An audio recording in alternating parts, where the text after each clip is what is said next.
नमस्कार श्रोते हो, तुम्ही ऐकत आहात स्पर्श तुझ्या प्रीतीचा भाग 29. शारदा तुम्ही. प्रल्हाद उठून उभा राहिला. सोनालीने दरवाजाच्या दिशेने बघितलं तशी भीतीने तिच्या शरीराची थरथर होऊ लागली. त्या कागदावर काय लिहिले आहे हे शारदाने पाहिलं तर तिचं काही खरं नव्हतं. तुम्ही अचानक आलात, मला सांगायचं होतं ना. प्रल्हाद तिच्या समोर जाऊन उभा राहिला. यावेळी त्याच्या चेहऱ्यावरची चमक खूप काही सांगून जात होती. तुम्हाला सरप्राईज देण्यासाठी आले होते. बाबा गावी गेले आहे म्हणून मी आले, शारदा हसत म्हणाली. तेवढ्यात तिचं लक्ष प्रल्हादच्या हातामध्ये असलेल्या पेनवर गेलं. हा पेन कशाला घेतला आहे, शारदाने विचारलं. सोनालीने पटकन तो कागद घेतला व पाठीमागे लपवला. अरे हो, विसरलो होतो. सोनाली, तो कागद दे पाहू, मी सह्या करतो, प्रल्हाद म्हणाला. शारदाने सोनालीकडे संशयाने पाहिलं. कसला कागद आणि कशासाठी सही हवी होती? शारदाला थोडाफार संशय आला होता. काही खास नाही ताई, मला बँकेमध्ये नवीन अकाउंट ओपन करायचं होतं, त्यासाठी जामीनदार हवा होता. सोनालीच्या चेहऱ्यावरचे एक्सप्रेशन सांगत होते की ती खोटं बोलत आहे. असं होय, तो कागद माझ्याकडे दे, मी सही करते, चालेल ना? शारदाची नजर तिच्यावर रोखली होती म्हणून तिच्या कपाळावर घामाच्या धारा वाहू लागल्या. अगं सोनाली, माझा शर्ट सापडत नाही, शोधून दे ना, अक्षयने आवाज दिला. तशी सोनाली तेथून सटकली. शारदाने प्रल्हादला पाहून राकीट लुक दिला व आतमध्ये निघून गेली. तिच्या अशा वागण्याचं कारण प्रल्हादला समजलं नव्हतं. प्रल्हाद आतमध्ये आला तर शारदा हाताची घडी घालून पाठमोरी उभी होती. तुम्ही अचानक रागवला का? प्रल्हादला काहीच समजत नव्हतं.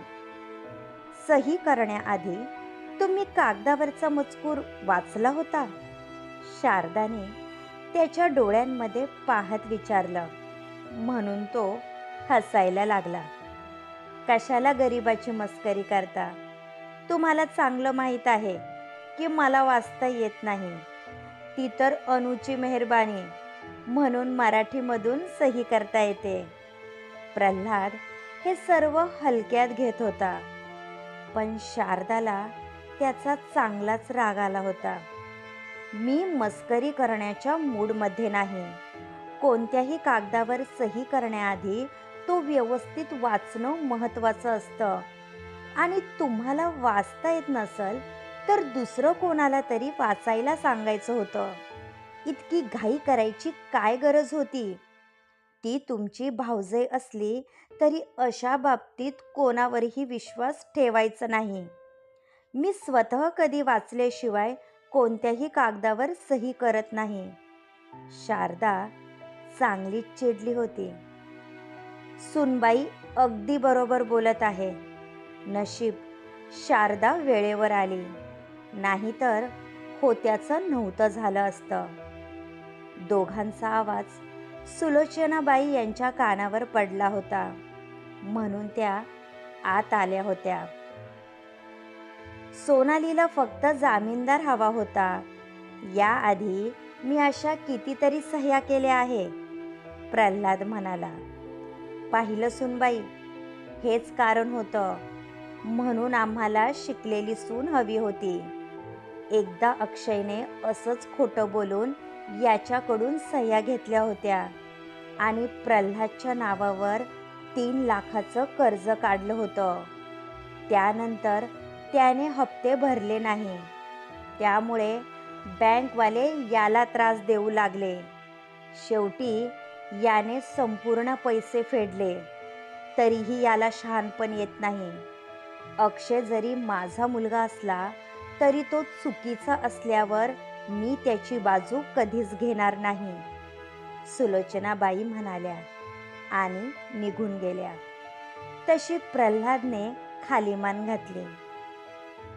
तुमचं शिक्षण कमी असलं तरी तुम्हाला दुनियादारीची समज असायला हवी, कारण आजकाल समाजामध्ये राहण्यासाठी तेच महत्त्वाचं असतं. पण तुम्ही फक्त अशिक्षित नाही तर भोळे सुद्धा आहात, त्यामुळे लोक तुमचा फायदा उचलतात.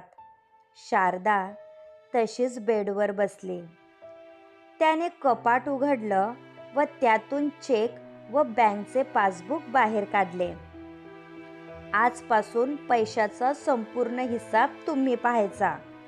मी कशातच हस्तक्षेप करणार नाही व तुम्हाला विचारल्याशिवाय कोणत्याही कागदावर सही करणार नाही.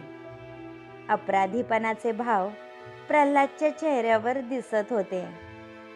पाहिलं, पुन्हा तुम्ही चूक करत आहात.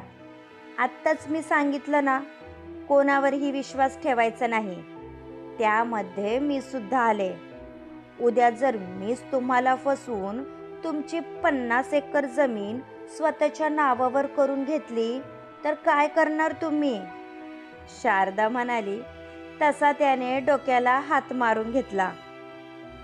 तुम्ही शेतीचं काय घेऊन बसला आहात? त्यापेक्षा मला पण स्वतःच्या नावावर करून घ्या, माझी काहीच हरकत नाही, प्रल्हाद म्हणाला आणि तिचा राग कुठेच्या कुठे गायब झाला. म्हणून ती सुद्धा हसायला लागली. शारदा केव्हाची भाकर बनवण्याचा प्रयत्न करत होती, पण 3-4 वेळा प्रयत्न करूनही गोल आकार काही येत नव्हता. त्यामुळे शारदा वैतागली होती. मी काय म्हणते आई, मी भाकरीवर छाप मारते, म्हणजे भाकरी कशी गोल गरगरीत होईल. शारदाने आपल्या सुपीक डोक्यातून कल्पना सुचवली. म्हणून सुलोचनाबाईने डोक्याला हात लावला. तुला जेवण बनवायला शिकायचं आहे ना, मग असं छाप मारून भाकरी बनवत नसतात. तू प्रयत्न कर, तुला नक्की जमेल. सराव केल्याने जमेल तुला, सुलोचनाबाई म्हणाल्या. तशी अनु हसायला लागली. तुला हसायला काय झालं? तुझ्या सुट्ट्या सुरू झाल्यावर तू पण जेवण बनवायला शिकायचं, नाहीतर नवऱ्याला उपाशी मारशील, सुलोचनाबाई म्हणाल्या. असं काही होणार नाही. वहिनीला जेवण बनवता येत नाही म्हणून दादा थोडीच उपाशी राहतो, कारण वहिनीला तुझ्यासारखी समजूतदार सासू मिळाली आहे. म्हणून मी अशाच मुलासोबत लग्न करणार ज्याला तुझ्यासारखी मायाळू आई असेल, अनु आईच्या गळ्यामध्ये हात टाकत म्हणाली. तशा तिघीही हसल्या. लवकर जेवायला वाढ, मंदिरात जायचं आहे. प्रल्हाद आल्या आल्या जेवायला बसला. शारदाला किचनमध्ये पाहून त्याला नवल वाटत होतं. तुम्ही पण जेवण करा, आपण दोघं जाऊयात, प्रल्हाद म्हणाला. तशी तिने भाकरी भाजली आणि प्रल्हादच्या शेजारी येऊन बसली. आईने दोघांनाही जेवायला वाढलं. प्रल्हादने जसं ताटामध्ये पाहिलं तसा तो आईच्या तोंडाकडे पाहू लागला. हा कोणत्या देशाचा नकाशा म्हणायचा? मी आत्तापर्यंत कोणत्याही देशाचे नकाशे पाहिले नाही, म्हणून विचारलं. प्रल्हादने शारदाच्या दिशेने पाहत विचारलं, कारण त्याला माहीत होतं की ही भाकरी तिने बनवली आहे. मी पहिल्यांदा भाकरी बनवली आहे म्हणून अशी झाली आहे. मला एक गोष्ट समजत नाही, तुम्ही भाकरी तोडून खाता तरी तुम्हाला भाकरीचा आकार गोल गरगरीत हवा असतो, शारदा चिडून म्हणाली. सुनबाई अगदी बरोबर म्हणत आहे. ती तुझ्यासाठी जेवण बनवायला शिकत आहे. उलट तू तिला प्रोत्साहन द्यायला हवं. आता रोज ती तुझ्यासाठी एक भाकरी बनवणार आहे. तुला ती खावीच लागेल.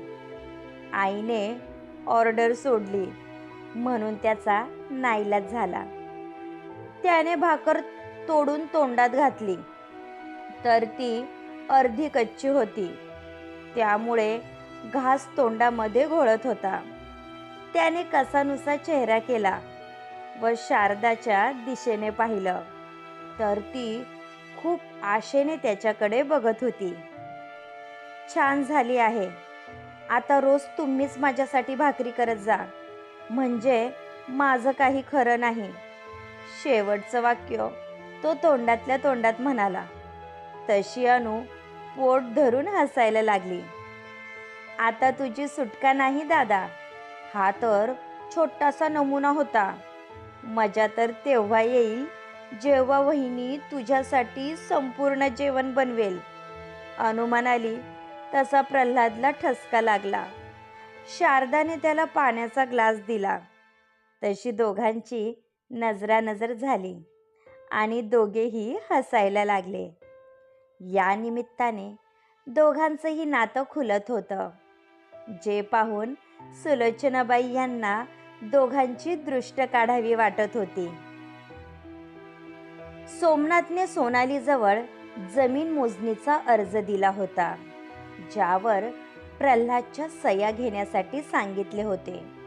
पण ऐनवेळी शारदा आली आणि तिचं काम बिघडलं होतं. ते तर नशीब की अक्षयने तिला आवाज दिला होता, नाहीतर तिचं काही खरं नव्हतं. माझ्यामुळे तू वाचली. वहिनीच्या हातामध्ये तो फॉर्म पडला असता तर तुझं काही खरं नव्हतं, अक्षय म्हणाला. तुझ्यापेक्षा मी जास्त घाबरली होती, पण ती अचानक आली कशी? मी सांगून ठेवते अक्षय, तुझी वहिनी चांगली पोहोचलेली आहे. नक्कीच आपल्यावर लक्ष ठेवण्यासाठी ती आली असणार, सोनाली म्हणाली.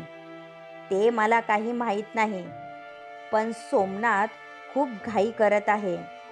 त्याला लवकरात लवकर जमिनीची मोजणी करायची आहे. त्याशिवाय जमिनीचे 2 हिस्से होणार नाही. त्यात लवकरच पावसाळा सुरू होईल. त्यानंतर दादाची शेतीची कामं सुरू होतील. मी तर म्हणतो आपण काही दिवस थांबूया व त्यानंतर योग्य संधी साधून हे प्रकरण तडीस घेऊन जाऊया. उगाच घाई करण्यात अर्थ नाही.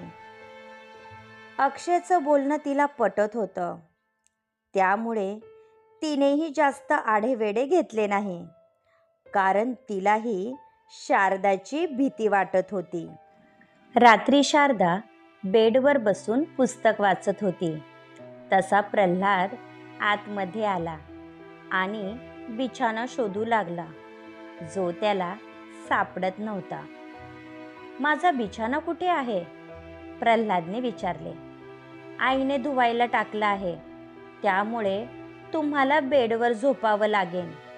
शारदाने हे मुद्दामून केलं होतं, कारण बाहेर कडाक्याची थंडी पडली होती, म्हणून त्याचं असं जमिनीवर झोपणं तिला योग्य वाटत नव्हतं. त्यात त्याला जमिनीवर नीट झोप येत नाही हे तिला माहीत होतं. तिचं बोलणं ऐकून प्रल्हाद मनातून सुखावला होता, पण त्याने तसं चेहऱ्यावर दाखवलं नाही. तुम्हाला अवघडल्यासारखं होणार नाही ना? कारण मला झोपेमध्ये हातपाय मारण्याची सवय आहे, प्रल्हाद खाली मान घालून म्हणाला. जे सांगितलं आहे ते करा. जर मी तुम्हाला खाली झोपवलं तर तुम्ही पण माझ्या माहेरी आल्यानंतर मला खाली झोपवणार, जे मला नको आहे, शारदा म्हणाली. तसा तो हसला व तिच्या शेजारी येऊन पोहुडला. ती अजूनही पुस्तकात डोकं खुपसून बसली होती. झोपा आता, आधीच उशीर झाला आहे. सकाळी लवकर उठून वाचन करा, प्रल्हाद म्हणाला. उद्या कोर्टमध्ये आर्ग्युमेंट आहे, त्यासाठी केस स्टडी करत होते. शारदाने अजूनही पुस्तकातून डोकं वर काढलं नव्हतं, म्हणून तो उठून बसला व तिच्या हातातलं पुस्तक घेतलं आणि मिटून ठेवलं. मला रात्रीचं वाचन करण्याची सवय आहे. सकाळी मला जाग येत नाही. शारदा वैतागत म्हणाली, मी तुमचं काहीही ऐकणार नाही. रात्रीचा डोळ्यांना ताण देण्यापेक्षा सकाळी उठून अभ्यास करा आणि आता शांत झोपा. जागरण केलेलं चांगलं नसतं. प्रल्हाद ऐकणार नाही हे तिला माहीत होतं, म्हणून ती त्याच्या शेजारी पहुडली. त्याने एक नजर तिच्या दिशेने पाहिलं, पण तिने डोक्यापर्यंत पांघरून घेतलं होतं, म्हणून त्याने सुद्धा डोळे मिटून घेतले. क्रमश. पुढील भाग ऐकण्यासाठी आमच्या चॅनलला सबस्क्राईब करा. धन्यवाद.